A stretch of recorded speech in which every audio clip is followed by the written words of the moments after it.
Você falou que não existe coincidência. O que existe, na sua opinião? Marcelo, para mim existem encontros e conexões, né? Acho que não pro lado de ser fatalista, mas de entender que são encontros que precisam acontecer. E foi exatamente isso que eu senti na Rua 15, no dia que eu vivi uma experiência incrível. E isto eu percebo que acontece comigo em outros momentos da vida também. E uma frase, por favor. Essa frase vai nos conduzir durante toda a nossa conversa. Uma frase para você. Eu amo o que eu faço. Eu amo cuidar. Eu fiz medicina porque eu queria cuidar das pessoas. E embora hoje eu não esteja na assistência direta, eu amo cuidar. Então, eu acho que a frase é: eu amo as pessoas e quero vê-las bem. Conhecimento, planejamento, propósito de vida, fé, carreira, tecnologia, reflexões sobre caminhos possíveis para uma vida com mais propósito. Podcast produzido e apresentado por Marcelo Medeiros. Rádio Evangelizar. A minha convidada hoje no podcast Propósito é Carla Martins. É médica, é diretora do Hospital Erasto Gettner, que é uma referência no diagnóstico do tratamento contra o câncer, desde 2014. Isso. Nossa jornada nessa conversa começa a amar o próximo, sobre não existe coincidências. Na minha opinião, se você me permite, doutora, Claro. Existem deucidências, para definir bem. Quando você falou sobre Rua 15, foi o que nos conectou.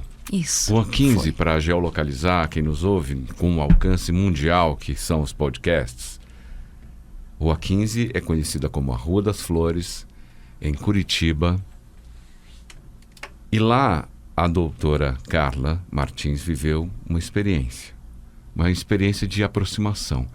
Foi isso que me conectou a você, para que a gente tivesse essa conversa hoje. E aqui nos bastidores já tivemos outras tantas conversas, tamanha a nossa conexão. Como é essa experiência de erguer uma placa numa rua tão movimentada com o título "Estou lutando contra o câncer. Preciso conversar com alguém"? Ela, como eu te falei, ela foi incrível.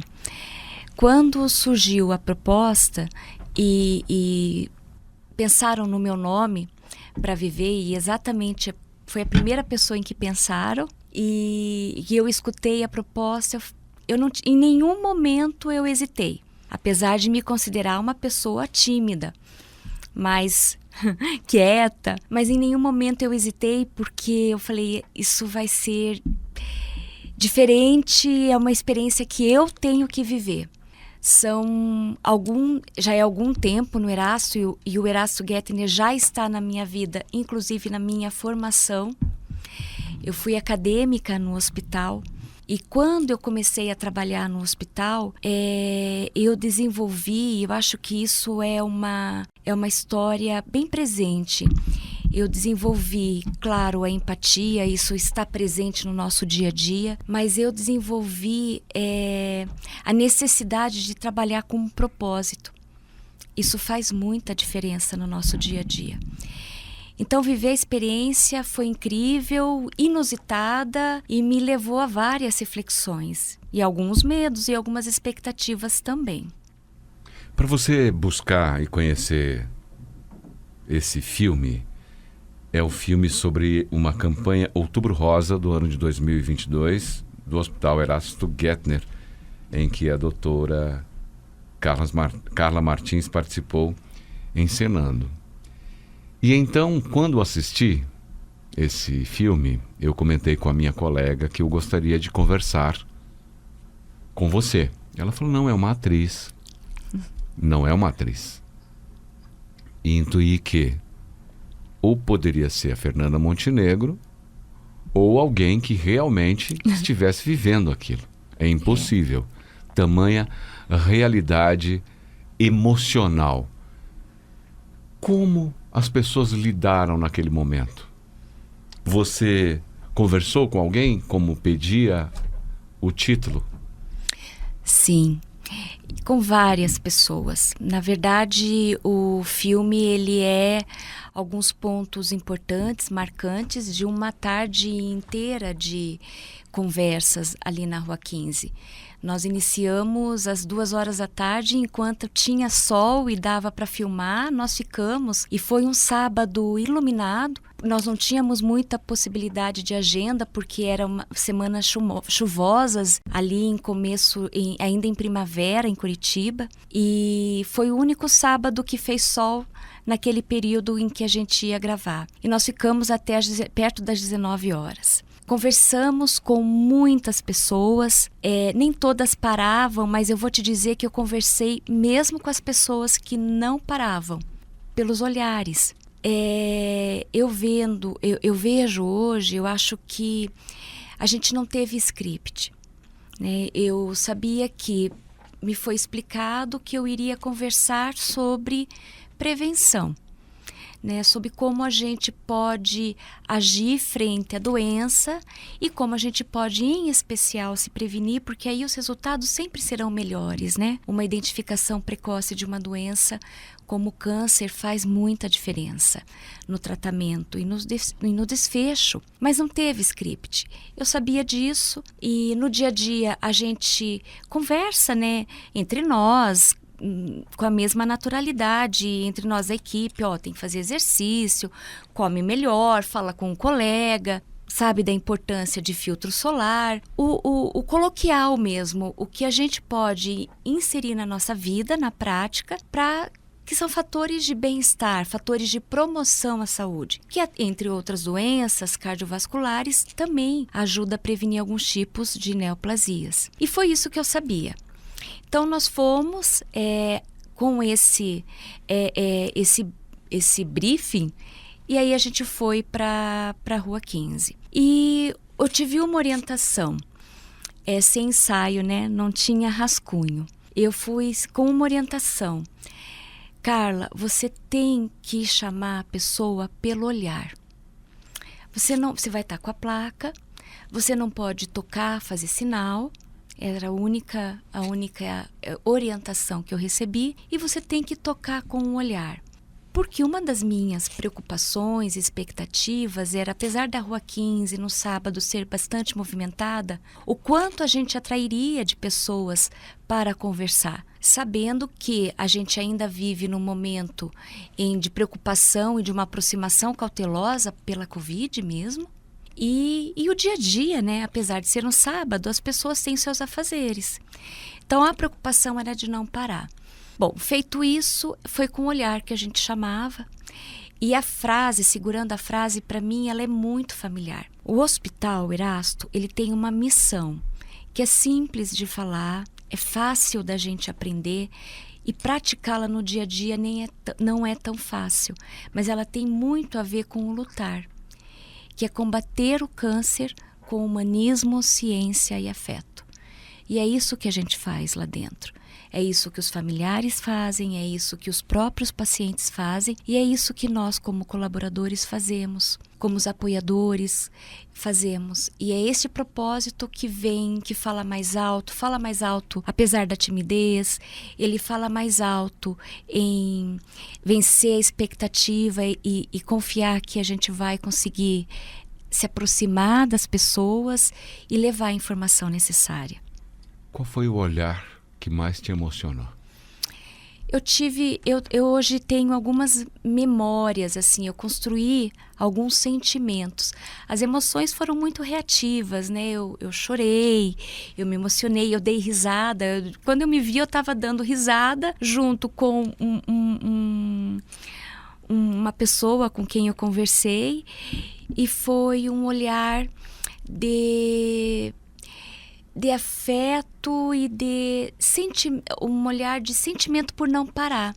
Foi um casal jovem que eu sensibilizei, toquei, né? Acho que de uma forma mais intensa, o rapaz, e que estava com a namorada, e ele pediu para ela: vamos parar para conversar, e ela falou: não dá tempo. E enquanto ele foi indo, ele seguiu ela, ele foi olhando para trás para mim e eu fui falando: fique tranquilo, fica para um outro momento, mas com um olhar. Esse foi uma coisa que ficou para mim.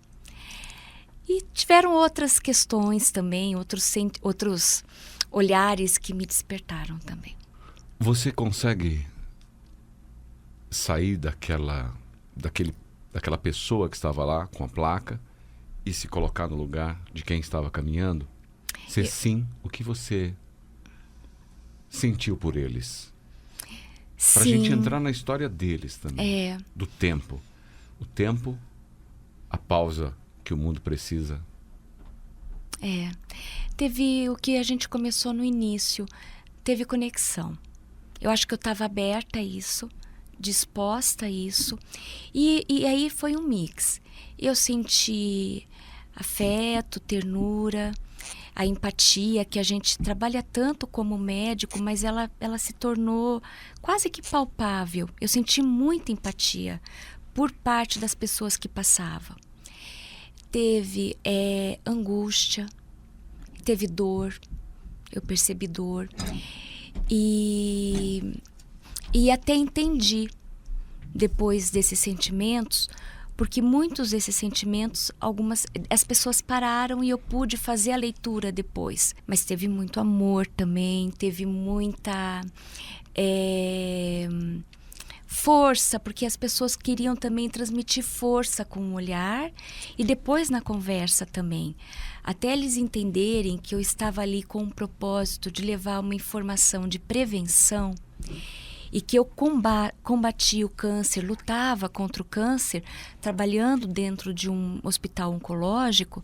Até a gente chegar nesse ponto da conversa, tinha muita força de você vai superar, você vai ficar bem, eu passei por isso, e de divisão, né? De dividir também. E eu saí aquele dia acreditando no ser humano dentro de todas as nossas virtudes e que que a gente tem muito futuro pela frente como humanidade ainda, porque tem muita coisa boa Você dentro. acredita nas humanidades? Eu acredito, e isso não me deixa de nenhuma forma perder essa convicção e não estar muito certa disso. E as pessoas demonstraram isso em atitudes, na aproximação despretensiosa, no momento que doou seu tempo para sentar ali e conversar, saiu do seu roteiro, né, que se programou. E foi muito legal, foi incrível, algo que a gente não esquece. Você convive diariamente com o diagnóstico? Sim, diariamente com o diagnóstico. Qual é a relação da família? Quais são os primeiros passos? Do impacto à força. Da dor do impacto à força para se conquistar com resiliência a vitória. Sim. O primeiro momento é muito difícil, é o momento do desconhecimento, né? Então, até você chegar a um quadro mais realístico, né, do teu estado de saúde e o quanto você vai ter para caminhar em frente, se vai ser uma jornada, se vai ser uma viagem, você precisa identificar ainda e conhecer aquele mundo. Então, no primeiro momento, é um momento de muita fragilidade, de insegurança, e isso a gente vive diariamente. Da família tentando entender, ainda se achando quem vai ser aquele esteio, como é que vai achar força. Tem toda uma situação social também que envolve, porque é uma doença que a gente sabe que vai ter que se dedicar para aquele tratamento, tem que ter aderência. Então, muitas vezes, vem a incerteza até de como você vai conseguir garantir a sua estabilidade até financeira, porque você tem que se dedicar, muitas vezes se afastar do seu trabalho, ou alguém que vai estar contigo nessa viagem ou nessa jornada, também se afastar, vai demandar uma dedicação da família. Então é um momento de muita incerteza e fragilidade como ser humano. Momento de você começar a repensar também. Mas isso tudo te invade numa corrente de emoções. Então é um momento que a gente tem que acolher. É o momento, e é justamente essa palavra que a gente usa. O primeiro atendimento é o momento do acolhimento. Entender aquilo que você vai conseguir falar, que ele vai conseguir absorver. Às vezes menos é mais naquele momento, definindo os passos do tratamento, os passos do diagnóstico. E aí, ganhando essa confiança, acolhendo, é importante o paciente e o familiar entender que ele não estará sozinho, que não é uma luta familiar ou uma luta do paciente e dele, vai ser conosco. Aliás, a gente está ali para combater o câncer com humanismo, ciência e afeto. Então isso a gente também fala para o paciente, vai estar lutando junto, e a conquista dele é a nossa conquista, e a gente vibra, a gente chora. Não é incomum nós encontrarmos a equipe fragilizada também com o paciente, com a situação. Isto é relativamente comum lá dentro. A gente vive e se entrega. E eu falo sempre isso na integração dos colaboradores. A gente tem um propósito, pagar boleto todo mundo precisa, mas você pagar os boletos, garantir sua sustentabilidade, garantir recurso para a família. Quando você tem um propósito, essa missão, essa vocação, ela fica mais leve. Então a gente traz isso. E o Erasto é isso. Nós temos histórias muito longas de colaboradores lá dentro, porque a equipe ela compra aquela causa. Isso o paciente sente. Então, diferente do que a gente imagina que o Erasto possa ser um hospital triste, ele não é. Ele é um hospital de amor, entrega amor. Inclusive o nome Erasto, uma vez eu fui procurar o que o nome significava. O nome Erasto em hebraico significa aquele que entrega amor. Então acho que aquilo que a gente falou, não existem coincidências, né? Existem conexões e a deocidência que eu já guardei para mim isso, porque eu acredito piamente nisso mesmo. Você comentou sobre jornada ou viagem. Pode definir a diferença? Eu acho que é um conceito mais próprio, né? E mais até individual. E eu falo para as pessoas, e em várias... Independente para que você se refere, esse conceito que eu entendo, ele cabe. Para mim, uma viagem, ela tem início, meio e fim. Eu programei uma viagem, eu guardo dela as memórias, eu construo sentimentos em cima dela. E a jornada é aquela que eu começo. E eu não tenho fim. Ela um dia vai chegar ao fim. Por exemplo, a nossa jornada da vida. Né? É uma jornada. A certeza da finitude, ela se fez mais presente nos últimos 3 anos no sentimento, isso, na vida das pessoas, mundialmente. Perfeito, isso mesmo. Como foi o antes dessa certeza? Sim. O durante e como está agora? Dessa jornada, para uns uma viagem, talvez para outros uma viagem com incertezas, mas todos nós somos seres frágeis. E lidamos com a fragilidade, às vezes, só no olhar. Isso mesmo. Isso. Como foi enfrentar uma pandemia num hospital de referência na luta contra o câncer? Então, Marcelo, várias questões que você colocou são bastante sensíveis ainda, porque a gente está vivendo não o enfrentamento imenso, né, que demandou, mas a gente está vivendo ainda alguns momentos, a gente está em recuperação, né? Como você falou, a gente pôde, como não tendo uma doença, como câncer, a gente conseguiu em vários momentos se colocar no lugar daquele que tem uma finitude, que não sabe dizer quanto tempo, né? A gente sempre fala a cura do câncer com bastante cuidado, que a gente entende que é aquele paciente com sobrevida livre de doença nos primeiros 5 anos, né? Então, o quanto tempo aquele que está lá em cima vai poder dizendo, a gente vai entendendo. Então, todos nós nos colocamos em algum momento vivendo isso como diretamente envolvido com a Covid, seja com um familiar, com um amigo. Isso se tornou muito próximo, né? Então, eu acho que não seremos nunca mais os mesmos. E isso a gente colocou para nós, a gente teve várias e várias conversas em times. Nós nunca mais dentro do Erasto seremos os mesmos. Enfrentar a Covid dentro do Erasto foi um grande desafio, além de todos os outros que nós e outros hospitais de alta complexidade enfrentam. Por quê?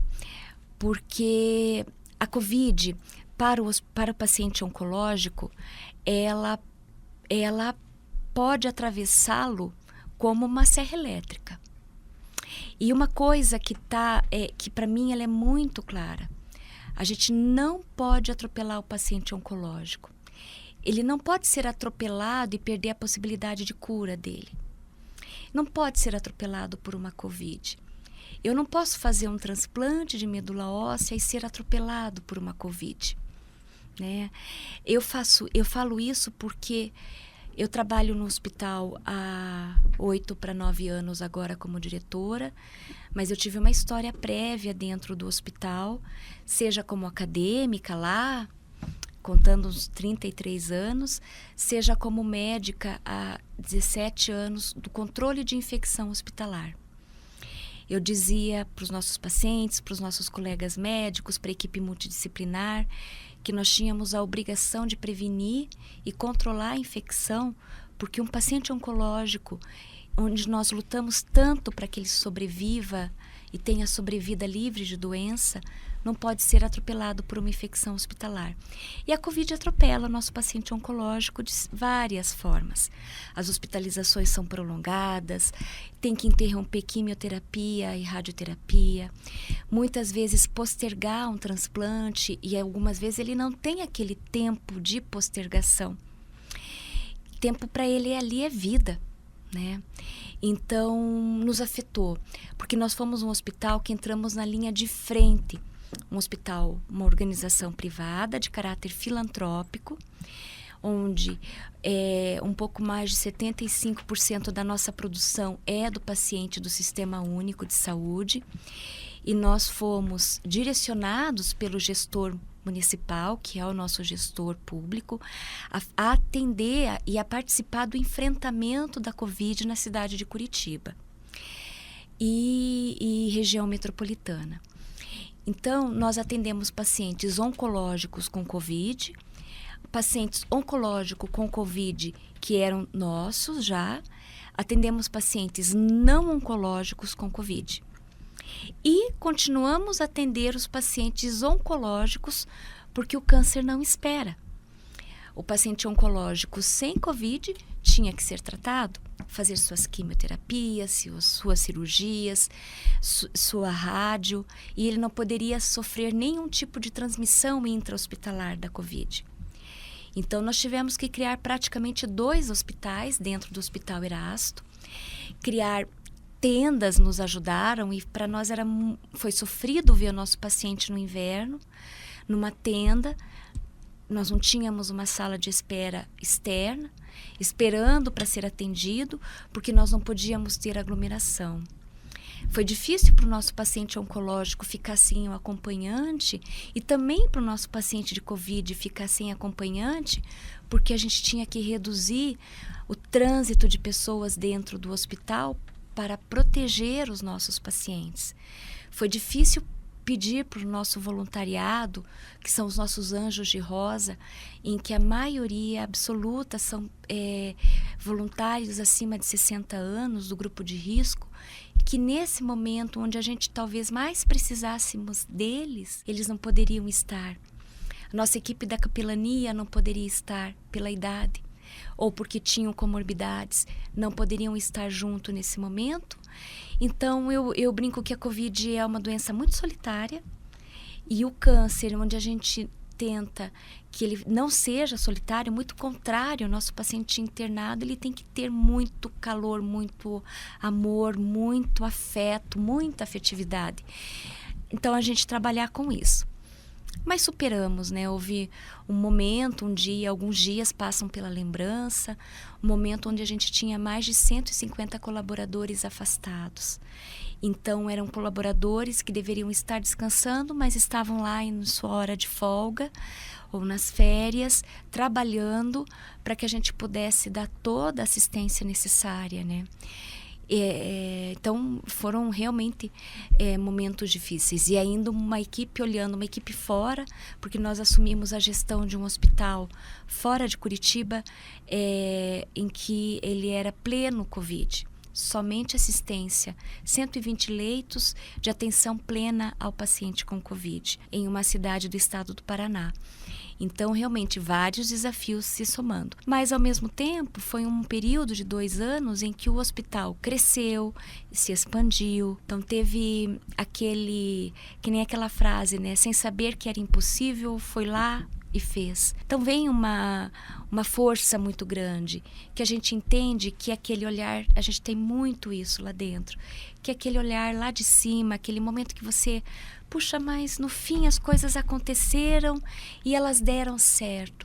Aquele momento da mágica, aquele momento divino, aquele momento que uma força superior está junto, segurando, está junto ombro a ombro. Como foi teus momentos de solidão, de conversar com você mesma, para que você pudesse ser o apoio de tantos outros que perderam o sentido? E eu pude observar jovens, muito jovens, médicos, enfermeiras, profissionais de saúde muito jovens. Muitos que foram colocados ali emergencialmente. Isso. Como eram teus momentos? E como você vê hoje essas pessoas? Elas superaram emocionalmente? Eu acho que a gente está em recuperação. Para responder a tua pergunta, mas eu vou chegar até essa resposta. A gente teve alguns momentos assim, bem introspectivos mesmo, de reflexão, porque ao mesmo tempo você olha, eu tenho que cuidar ali, eu sou a diretora do hospital com 1.400, 1.500, na época a gente tinha perto de 1.700 colaboradores. Então, tem que cuidar e dar proteção a todas essas pessoas. Ao mesmo tempo, naquele momento, hoje não mais, mas naquele momento eu acumulava uma função, além de diretora, eu era a médica responsável pelo controle de infecção. Então, eu tinha que buscar, será que a gente não vai desabastecer medicamento? Eu tinha que buscar os EPIs necessários.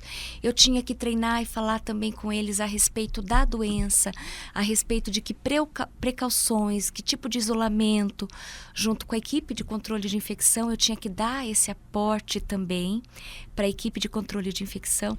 Tinha que estar na linha de frente junto com compras para a gente não desabastecer medicamento. Mas o que você sentia quando chegava em casa? Eu sentia... Como você conversava com você mesma? Medo. Muito medo. Muito medo com estar nessa linha de frente também. E eu tenho que confessar ali, aí tem um outro papel, né? O papel de mãe, de esposa, de filha, porque eu não podia visitar meus pais, né? Eu estava dentro de um hospital. Meu filho mais velho é diabético. O meu filho mais novo tem uma asma. E o meu marido tem asma relativamente de moderada a grave. Então, eles não estavam imunes, né? Nem tinha-se vacina. Eu tinha muito medo, pensei em alguns momentos de me afastar até e morar em algum outro lugar para não ter esse contato direto, porque foi uma doença de transmissibilidade fácil. Então eu tinha muita preocupação comigo no sentido de eu não me contaminar. Pelos colegas, pela segurança de todos. Então eu era aquela que cobrava cuidado de todo mundo o tempo inteiro e não contaminar as pessoas que eu amo, né? As pessoas que estão ao meu redor. Então foi um momento de muito medo, de muita angústia, também de muita fé, de muita oração. Eu às vezes estava em reunião e eu confesso que eu estava em reunião e ao mesmo tempo eu estava rezando. Rezando por uma pessoa, rezando para as coisas se acalmarem. E pela minha formação médica até, eu fiz epidemiologia, eu fiz infectologia pediátrica. Eu sabia que não ia ser algo rápido de passar. Eu sabia, a minha visão de futuro era de 2 a 3 anos, entre ciclos oscilando entre níveis mais altos, níveis mais baixos de transmissão, mas que isso, e na melhor das hipóteses, e isso a gente deve à ciência, a vacina aí em perto de 3 a 4 anos, e a gente teve aí a vacina com 2 anos, né, num esforço absurdo da ciência e dos cientistas, né. Muita, muita fé também. Minha mãe adoeceu, ficou grave, internada em UTI, amigos adoeceram, médicos e colegas graves, e eu me via falando com eles dentro da UTI, não fisicamente, mas emocionalmente conversando e tentando transmitir força a todo mundo. E muito olhar. O tempo inteiro. Muito olhar. Muito olhar, porque não tinha sorriso. Você falava com os olhos, né? O sorriso existia até. A gente hoje conhece uma pessoa sorrindo porque a gente conheceu os olhos sorrindo, né? E colaboradores que eu hoje conheço e que a gente fazia integração, conhecia pelos olhos. Então, muito olhar o tempo inteiro. E claro, fragilidade. Ela veio, ela abateu, ela diminuiu o ânimo da equipe. Nós tivemos uma reunião, nós tivemos dezembro de 2021 e dezembro de 2020, perdão. E março de 2021, o hospital praticamente colapsou. Foi o maior pico no Brasil. Foi. Eu guardei isso comigo porque no hospital foi muito triste. Estávamos muito cansados já em dezembro.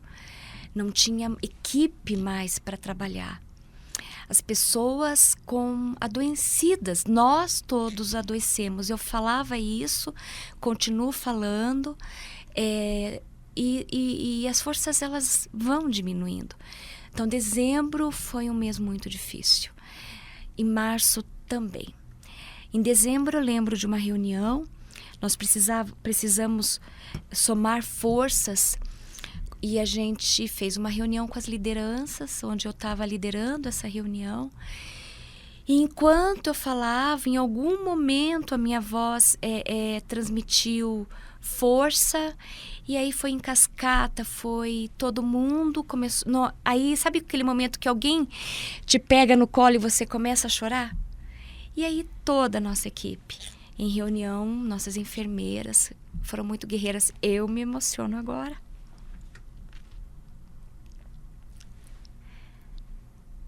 Elas foram muito guerreiras. E a minha vontade era pegá-las no colo aquela hora, né? Então, pandemia, nunca tínhamos vivido isso, a nossa geração. A gente escutava, né? Estudava, mas a gente nunca tinha vivido isso. Então, viver e ao mesmo tempo dar força para o paciente, dar força para a família e cuidar da equipe, algo que ficou muito aprendizado. E aí, eu acho que isso também fez com que a experiência ela tivesse uma força incrível para mim. Porque eu confesso, a gente ainda dentro de hospital, eu a chamei de aproximação cautelosa. Quando nós fomos receber as voluntárias em junho, julho de 2022, eu usei essa palavra com as nossas voluntárias. Vocês estão vindo, nós vamos primeiro iniciar com a equipe que não tem comorbidade, até 50 anos, e de forma escalonada vocês vão entrando dentro do hospital, mas nós vamos fazer uma aproximação cautelosa. Então ainda os abraços, o toque dentro do hospital, ele ainda estava muito cauteloso. E quando eu me vi na Rua 15, com uma explosão de afetividade, com abraços, com o toque, porque não foi só a conversa pelo olhar, a conversa no banco, falada, né? A comunicação falada, teve o toque, teve o abraço, e foram muitos. Então isso também me tomou de uma, meu Deus, de uma emoção muito grande, né?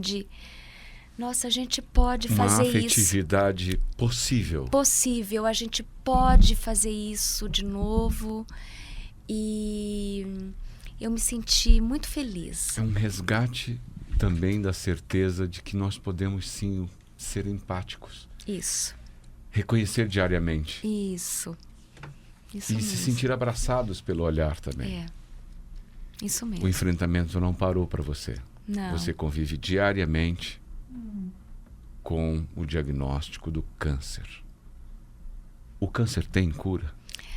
O câncer, quanto mais precoce ele for identificado, e isso é uma bandeira que nós temos que levantar, ele tem maior probabilidade de cura.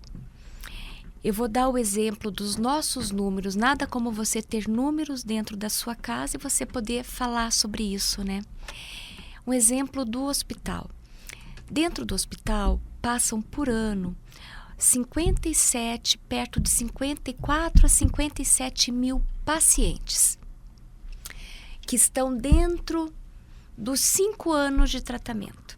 Então, eles vão passar ali, esses 54 mil pacientes, eles vão passar fazendo consultas, atendimentos, desde diagnóstico, tratamento até o segmento. Porque minimamente o paciente fica conosco 5 anos. Ele pode ficar até mais. Mas é diferente de um hospital. Quando você fala, desculpa te interromper, Sim. Quando você fala ficar com a gente, ele vai ficar no hospital por 5 anos? Isso. Internado por 5 anos? Não, ele fica em tratamento por 5 anos. Ele vai ter alguns momentos internado, dependendo do tipo de câncer que ele tenha. Alguns mais, alguns menos. Os tumores hematológicos, as doenças malignas hematológicas costumam cursar com tempos de internação mais longos, mais frequentes. Tumores sólidos, muitas vezes você faz o diagnóstico, faz o procedimento cirúrgico, dependendo do teu estadiamento, o seu acompanhamento vai ser somente ambulatorial. Faz uma quimioterapia ou radioterapia, complementando essa tríade, né, de tratamento.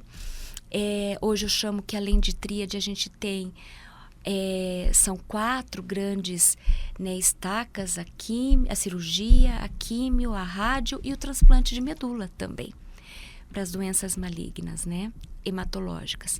Então, dependendo do tipo da tua doença, você vai ficar mais ou menos internado, mas você vai estar conosco, dentro do nosso ecossistema.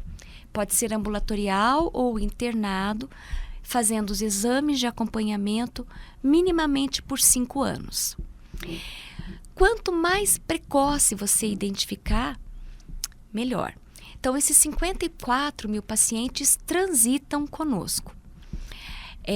Uma média de 8 a 9 mil pacientes novos ao ano, que vem somar aquela comunidade que já está ali transitando e que está dentro dos 5 anos. Se o paciente chega em estadio 1, primeira fase da doença, onde você tem uma doença localizada, ela tem uma probabilidade de cura acima de 90% dentro do Hospital Erasto. Então, de cada 10 pacientes que entram conosco e que têm estadio 1 de doença, 9 deles vão ter sobrevida livre de doença em 5 anos. Vão estar ali transitando e livres de doença, podendo seguir em frente. E aí, à medida que a gente parte para o estadio 2, que ainda tem excelentes resultados, superiores a 80%, estadio 3 e 4, esta chance vai diminuindo, porque você vai tendo uma doença que deixa de estar localizada para ela estar avançada, mesmo que seja localmente, ou mesmo que seja à distância através de metástase para outros órgãos. Aí eu vou ter um paciente com mais comprometimento. E a probabilidade, quando eu pego uma média, Carla, junta todos esses estadios e faz uma média para mim. Eu ia fazer essa pergunta para você agora, sobre a média. Adivinhei.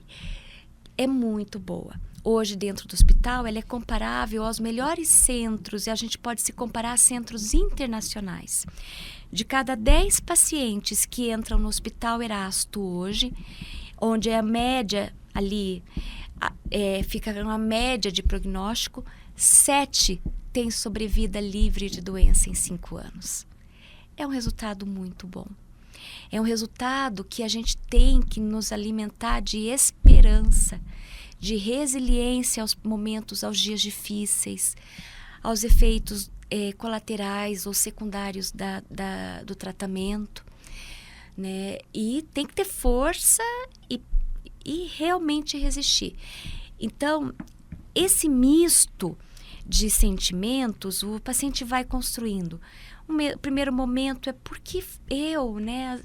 Porque muitas vezes o paciente, ele teve algum fator de risco. Algumas vezes não. Existe a hereditariedade nessa jornada?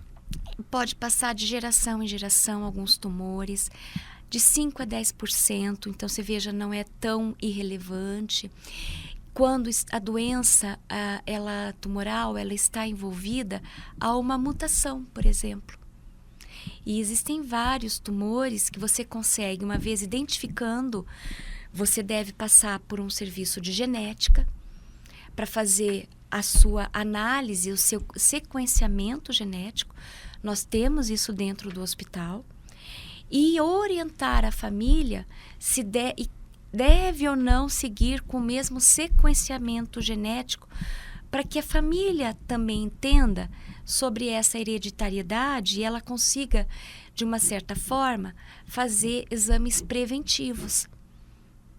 Exemplo, câncer de cólon, alguns sarcomas, onde você pode direcionar um rastreio, fazer um rastreio organizado, porque você tem um exame de sequenciamento genético. Isso é possível. Quão evoluída está a medicina nos últimos 30 anos como referência? Extremamente. E a oncologia não deixou. Todas as áreas, em todas as especialidades médicas, e a oncologia não deixou de ser. Da gente olhar muito mais para terapias celulares, muito mais para exames de biologia molecular, tentar trabalhar com terapia-alvo mesmo para as doenças oncológicas, e trabalhar cada vez mais com programas organizados de rastreio, de identificação precoce, para que a gente possa cada vez mais ter mais chance. Como é que se dá o primeiro passo? O primeiro passo é fazendo os exames preventivos que são em massa disseminados pelas mídias, pelos serviços de informação. O principal câncer na mulher é o câncer de mama, seguido do câncer de útero, seguido do câncer de pele. Então, rastreio organizado com o autocuidado, com as mamografias, com os preventivos, com os exames físicos, né? E nós, né, naturalmente cuidando, fazendo, cuidando do sol, evitando a exposição ao sol maciça. Isso tudo vai com que minimamente a gente cerque, cuide, né? Parecer uma mancha, puxa, vamos olhar se ela é uma simples mancha ou se tem algo a mais que precisa acompanhar diferente.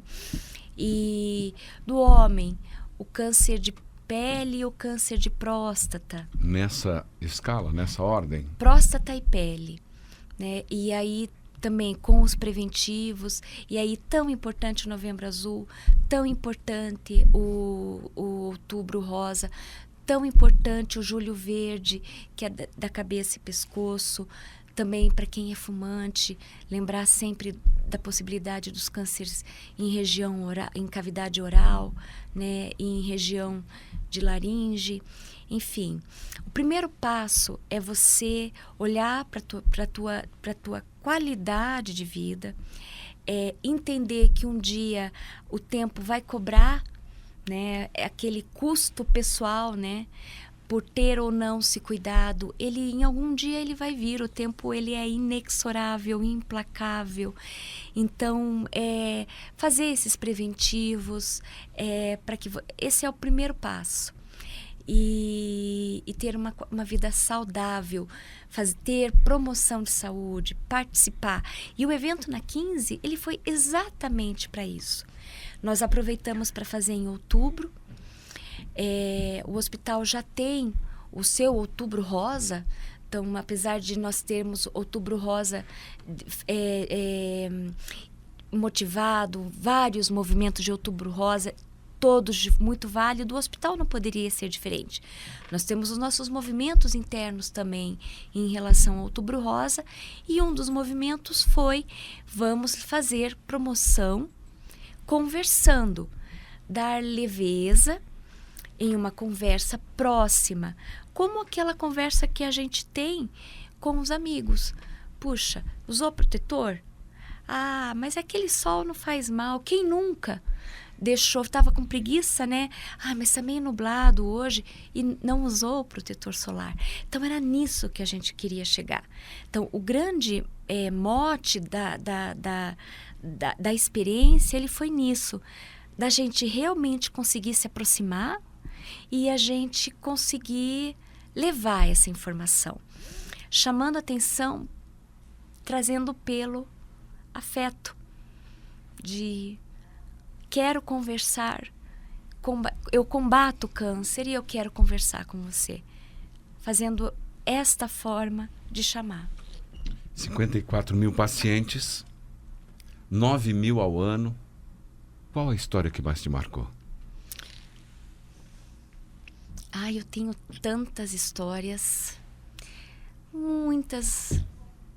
Eu tenho muitas histórias, mas uma me marcou. E ela foi há muitos anos atrás. Foi antes de eu assumir o meu cargo de diretora, na época que eu ainda estava dentro do controle de infecção, trabalhando com infectologia do hospital e trabalhando no controle de infecção. E a gente tinha uma paciente, eu lembro o nome, eu não vou falar, claro, mas ela se chamava de Cabeção. E houve uma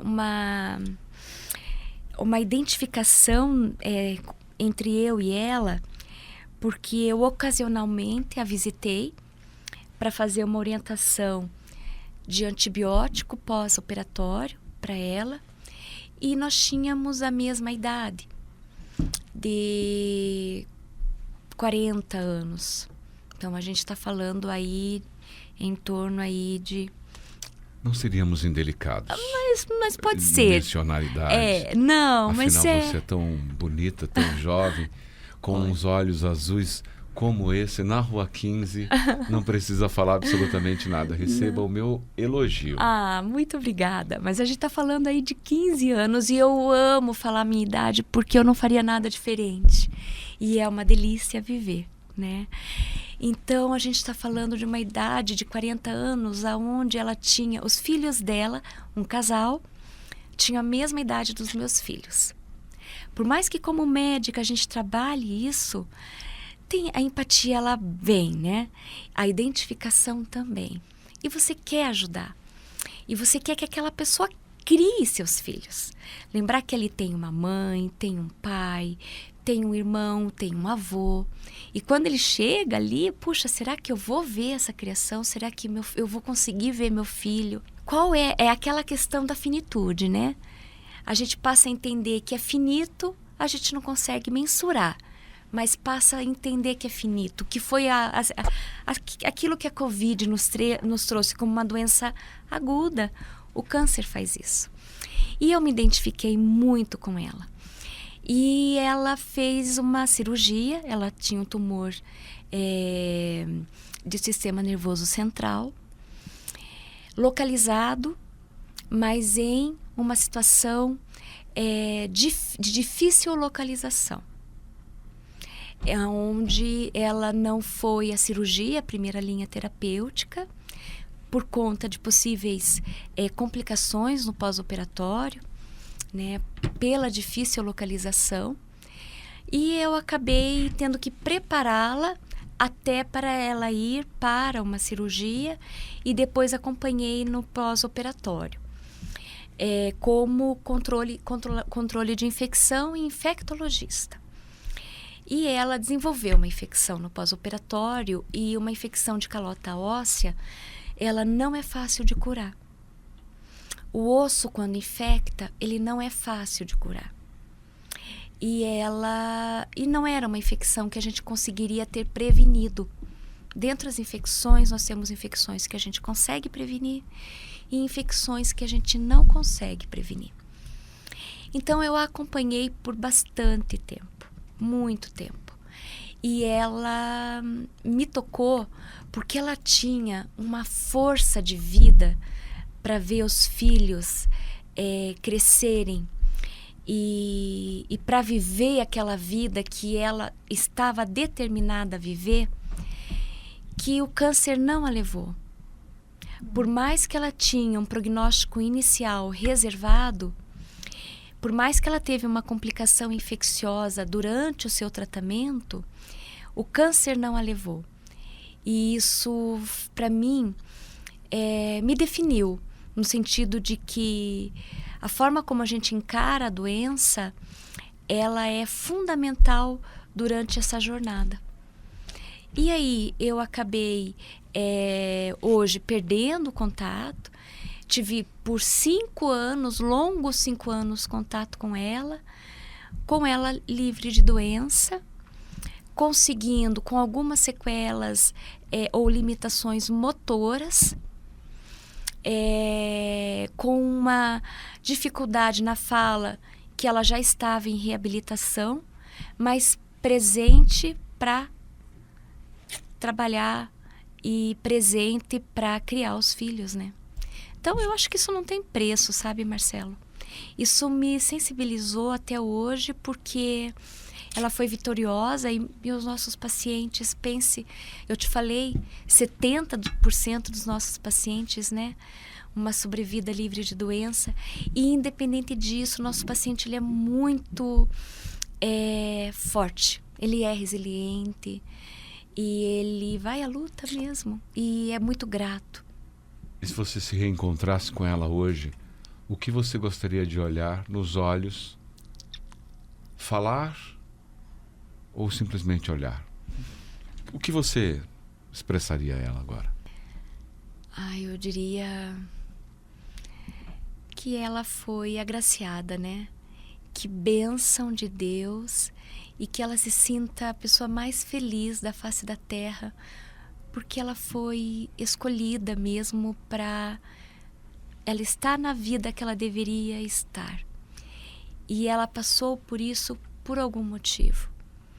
E que isso hoje me serve de incentivo a continuar fazendo o que a gente faz todos os dias, porque vale muito a pena. Sempre, sempre vale muito a pena. E que tempo é relativo. O tempo, você pode desaparecer de uma hora para outra. Em um clique. Em um clique. E viver esse tempo, ele é tão importante. E isso é uma coisa que a gente percebe, sabe? No paciente. A gente tem muitas situações, são dia a dia também, em que as pessoas têm muita coisa para resolver. Tem uma briga com um familiar que não está bem resolvida. Tem alguma coisa que precisa fazer e que adiou, mas que ela sabe que ela precisa fazer. Então é o momento também de resolver as coisas. E às vezes a gente se depara e pensa, a gente não pode complicar, né? Porque o tempo pode não me dar a chance de resolver o que eu preciso resolver. Eu posso não ter o amanhã. E isso não quer dizer que eu tenha câncer, né? Por qualquer momento. Ou que precise desenvolver uma doença tão maligna. Exato. Para que retome a consciência de simplesmente dar um bom dia. Exato. De dar um forte abraço. De dizer o quão importante é a pessoa na sua vida. Porque as mazelas, elas existem em vários pesos, de várias formas, em vários ambientes. Exatamente. Por que não olhar com esse olhar? De ressignificar tudo o tempo inteiro, né? Você sabe que a gente tem, assim, eu falo na integração, quando os nossos colaboradores entram, que eu desejo vida longa e próspera a todos. E nem todos vão passar por isso. O hospital é um hospital que eu digo, você não precisa mais do que os 90 dias para saber que é ali que você tem que estar. Porque vem o propósito, vem a identificação, vem aquela doação, né? O paciente precisa além, ele precisa do acolhimento, mas você precisa dar aquela esperança, aquela força para ele vir no dia seguinte. Hoje você ficou mais nauseado, mas amanhã vai ser melhor. Precisa disso. E a pessoa tem que estar vocacionada, a pessoa precisa estar feliz. Eu sempre falo, se não for feliz aqui, vai buscar onde você esteja feliz. Porque aqui, para o nosso paciente ficar bem, nós temos que estar bem. Não tem como alguém que não está bem conseguir transformar outra pessoa ou estar bem, fazer a outra pessoa se sentir bem. Então eu falo sempre isso, nem sempre a gente consegue ficar lá. Os primeiros meses eu fui acadêmica e depois eu voltei quando formada. Eu já tinha 10 anos de formada quando eu voltei. Os primeiros meses era como eu saía como se eu tivesse levado um soco no estômago todos os dias. Como realmente se eu tivesse levado um soco, era uma dor física. E eu ia no carro, me deslocando para outro local, mas uma dor física de soco, de estômago, e pensando, alguns pacientes iam comigo na minha cabeça. E eu pensava, meu Deus, né? A gente tem que agradecer todos os dias e a gente tem que agradecer por eles também. Para que eles recebam todas as graças também. Às vezes eles não estão em condições de agradecer, então a gente agradece por eles também. E com eles. E muitas vezes isso faz aquela pergunta, né? É isso mesmo? É isso mesmo. É ver esse momento e nada apaga também o sorriso, o olhar de quem está curando, de quem está controlando os sintomas, de quem está se sentindo acolhido e de quem está vivendo. É viver enquanto a vida. Ele não está sobrevivendo ao câncer. Ele está vivendo enquanto a vida. É o sol que brilha todas as manhãs. Fundamental. independente se eu estiver iniciando, por exemplo, um cuidado paliativo. O fato de eu iniciar, por exemplo, uma linha de cuidado paliativo não quer dizer que eu estou em fim de vida. Nós temos pacientes em cuidados paliativos dentro do hospital. E como esse raciocínio traz uma esperança muito abundante, muito, que enche esse estúdio. A vida enquanto a vida. Nós temos uma unidade, nosso hóspice, que ela é exclusiva a pacientes sem possibilidade de cura, sem possibilidade terapêutica para a cura. Mas isso não quer dizer que aquele paciente está em fim de vida. Nós temos pacientes em cuidados paliativos há 6, 7 anos, com boas condições de vida, com seus sintomas controlados e vivendo. Então, o nosso hóspice é um espaço de cuidar. Ele é diferente de uma assistência hospitalar. Ali nós não somos assistencialistas. Ali nós somos pessoas que cuidam de pessoas, uma mistura entre uma casa, um lar, ou o seu lar, com o cuidado de um hospital. Por isso o nome hóspice. E ali a gente vai cantar, a gente vai rezar, orar, a gente vai fazer uma atividade, a gente vai tomar um banho de floresta, que é só uma outra atividade que a gente vai trazer para o paciente.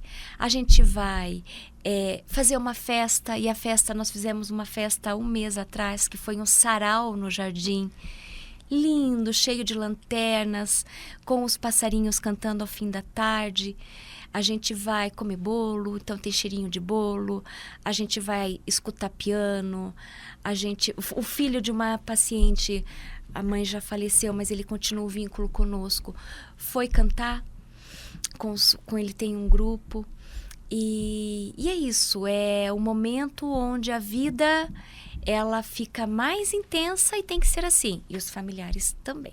Ela tem que ser assim. No seu trajeto, na sua jornada, e é uma característica do podcast, a gente encerrar ouvindo a tua música. Nessa tua jornada, naquele momento que você está sozinha com você mesma, qual é a música que você gosta de ouvir?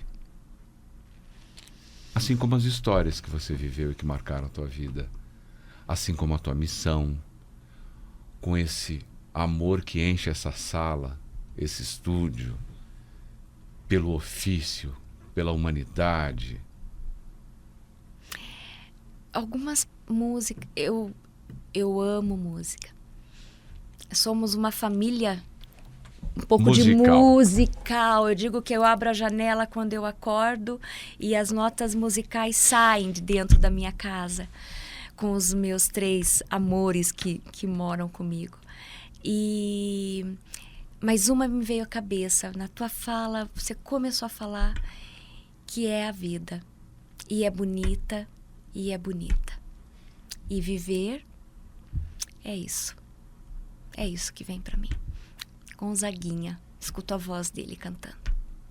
Carla Martins é médica, diretora do Hospital Erasto Gettner. Atualmente, o hospital atende mais de 50 mil pacientes, 9 mil ao ano. Praticamente essa mulher incrível que a gente pôde conhecer na essência um pouco mais, inclusive com um dom artístico maravilhoso, e como ela mesma falou, de uma família musical. Doutora, muito obrigado. Encher hoje a minha vida e a vida dos nossos ouvintes de podcast, e que a gente tenha tocado a vida de alguém agora. Muito obrigado. Marcelo, eu que sou só agradecimentos a você, com a possibilidade de vir falar, eu agradeço muito o convite, e eu tenho algo a te dizer.